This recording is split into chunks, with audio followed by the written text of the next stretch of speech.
Congress high command എടുക്കുന്ന ഏതൊരു തീരുമാനത്തെയും കേരളത്തിലെ എല്ലാ കോൺഗ്രസ് പ്രവർത്തകരും അംഗീകരിക്കുമെന്ന് രമേശ് ചെന്നിത്തല പറയാനുള്ള കാര്യങ്ങളൊക്കെ ഹൈക്കമാൻഡിനെ അറിയിച്ചു. ഇനി ചർച്ചയുടെ ആവശ്യമില്ലെന്നും ചെന്നിത്തല പറഞ്ഞു.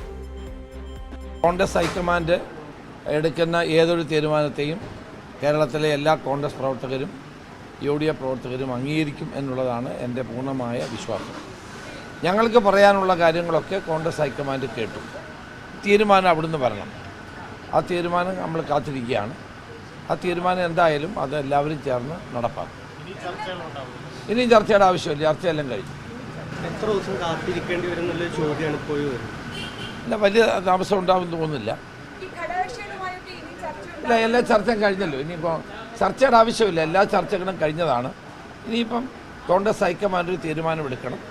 അത് അവരെടുക്കുന്ന ഏത് തീരുമാനവും ഞങ്ങളെല്ലാവരും അംഗീകരിക്കും. ഈ ഘടകകക്ഷികൾ വലിയ തോതിൽ ഈ മുഖ്യമന്ത്രി വിഷയത്തിൽ ഇടപെടുന്നു എന്നൊരു വികാരം പ്രവർത്തകർക്കിടയിലുണ്ട്, കോൺഗ്രസ് പ്രവർത്തകർക്കിടയിൽ.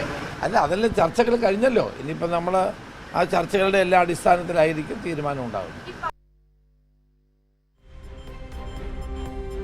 നിർബനിലേക്ക് തന്നെ ഒരിക്കൽ കൂടി പോവുകയാണ്. നിർബൻ, അതായത് ഇപ്പോൾ നമ്മൾ കേട്ടത് ചെന്നിത്തലയുടെ പ്രതികരണമാണ്. ഇനിയിപ്പോൾ ചർച്ചയുടെ ഒന്നും ആവശ്യമില്ല, ഹൈക്കമാൻഡ് തീരുമാനിക്കുമെന്നാണ് പറഞ്ഞത്. അത്തരത്തിൽ ഹൈക്കമാൻഡ് ഒരു പേരിലേക്ക് എത്തുകയാണെങ്കിൽ ഒരുപക്ഷെ അത് ചെന്നിത്തല അല്ലെങ്കിൽ കൂടി ചെന്നിത്തലയുടെ പക്ഷത്ത് നിന്ന് കടുത്ത സമ്മർദ്ദം ഉണ്ടാകും. VD സതീശൻ അല്ലെങ്കിൽ VD സതീശന്റെ പക്ഷത്ത് നിന്ന് സമ്മർദ്ദം ഉണ്ടാകും. അത്തരത്തിലൊരു പ്രശ്നം കൂടി നിലനിൽക്കുന്നുണ്ട്. ഈ നേതാക്കളെല്ലാം തന്നെ ഈ ഒരു മുഖ്യമന്ത്രി സ്ഥാനത്തിനായി മുന്നിട്ടിറങ്ങുമ്പോൾ അതിൽ നിന്ന് പിന്നോട്ടില്ല എന്നുള്ള നിലപാടെടുക്കുമ്പോൾ വലിയൊരു പ്രശ്നങ്ങളാണ് മുന്നിലുള്ളത്. KC വേണുഗോപാലിനാണ് മുൻഗണന എങ്കിൽ കൂടി പിന്നോട്ടില്ലെന്ന നിലപാടിൽ രണ്ട് നേതാക്കളും ഒപ്പം തന്നെയുണ്ട്.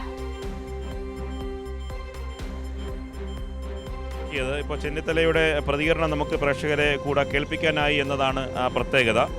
ഇത് തന്നെയാണ് കാരണം ചെന്നിത്തലയുടെ അഭിപ്രായത്തിലെ ഏറ്റവും പ്രധാനപ്പെട്ട ഭാഗമെന്ന് പറയുന്നത് ഘടകകക്ഷികളോട് ഇനി ചർച്ചയില്ല എന്ന് അദ്ദേഹം വ്യക്തമാക്കിയെന്നതാണ്. ഘടകകക്ഷികളുടെ സമ്മർദ്ദം ആർക്ക് വേണ്ടിയാണ് ഇപ്പോൾ ചെലുത്തുന്നത്, ഈ സമ്മർദ്ദം ശക്തമായി ഈ ചെലുത്തുന്നത് ആരാണ് എന്ന് ചോദിച്ചാൽ അത് സ്വാഭാവികമായും VD സതീശൻ അനുകൂലികളാണ്, അദ്ദേഹത്തിൻ്റെ PR ഏജൻറ്റുമാരാണ്. ഇനി അങ്ങനെ ലീഗ് അടക്കമുള്ള ഒരു ഘടകകക്ഷി നേതാക്കളെയും ഹൈക്കമാൻഡ് കേൾക്കുന്നില്ല എന്ന് തന്നെയാണ് ചർച്ചകൾ പൂർത്തിയാക്കി എന്ന പൂർണ്ണമായി രമേശ് ചെന്നിത്തല വ്യക്തമാക്കുന്നതോടെ അത് തടയിടുകയാണ് മറുവിഭാഗം നേതാക്കൾ. KC വേണുഗോപാലിനും സ്വാഭാവികമായി ഇതേ അഭിപ്രായം തന്നെയായിരിക്കും. കോൺഗ്രസിൻ്റെ ആഭ്യന്തര കാര്യങ്ങളിൽ ലീഗ് ഇടപെടുന്നതിലുള്ള ശക്തമായ പ്രതിഷേധം ഹൈക്കമാൻഡിനുമുണ്ട്. പ്രത്യേകിച്ച് AICC നിരീക്ഷകർ എത്തിയപ്പോൾ ഇവരെ കാണണമെന്ന ആവശ്യം മുന്നോട്ട് വയ്ക്കുന്നത് ആദ്യം ലീഗ് അങ്ങോട്ട് പറയുകയായിരുന്നു. അവസാനം ദീപാദാസ് മുൻഷി ലീഗ് നേതാക്കളെ കാണാനുള്ള സൗകര്യമാണ് ഒരുക്കി കൊടുക്കുന്നത്. അപ്പോഴേക്കും മറ്റ് ഘടകകക്ഷി നേതാക്കളെ കൂടി ലീഗ് അറിയിക്കുന്നു. ഓരോരുത്തരായി തങ്ങൾക്കും കാണണമെന്ന് ആവശ്യപ്പെടുന്നു. അതിനുശേഷം ഘടകകക്ഷികളെല്ലാം ഒന്നിച്ച് നിന്ന് VD സതീശന് വേണ്ടി വാദിക്കുന്ന കാഴ്ചയാണ് കണ്ടത്.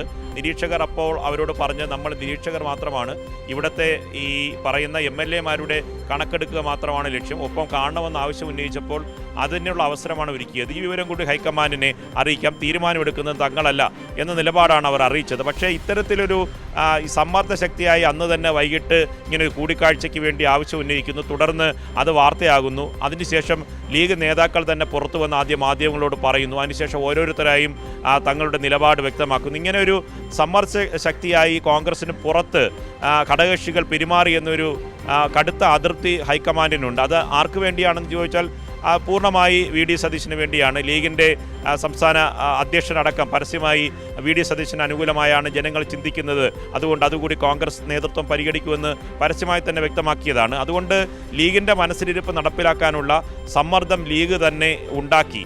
അത് കോൺഗ്രസിൻ്റെ പേരിൽ ഉണ്ടാക്കുന്ന സമ്മർദ്ദത്തിൻ്റെ പേരിൽ വരുതിയിലാക്കാനുള്ള നീക്കമാണ് നടക്കുന്നത് എന്നൊരു പ്രതിഷേധം കോൺഗ്രസിൻ്റെ ഹൈക്കമാൻഡിനടക്കമുണ്ട്. അതിനെ പൂർണ്ണമായി തള്ളിക്കളയുന്നതാണ്. അങ്ങനെ ഒരു നിലപാട് ഇനിയൊരു ചർച്ചയും ഇല്ല എന്ന് സ്ഥിരീകരിക്കുന്നതാണ് ഇപ്പോൾ രമേശ് ചെന്നിത്തല തൻ്റെ അഭിപ്രായത്തിലൂടെ ചെയ്തിരിക്കുന്നത്.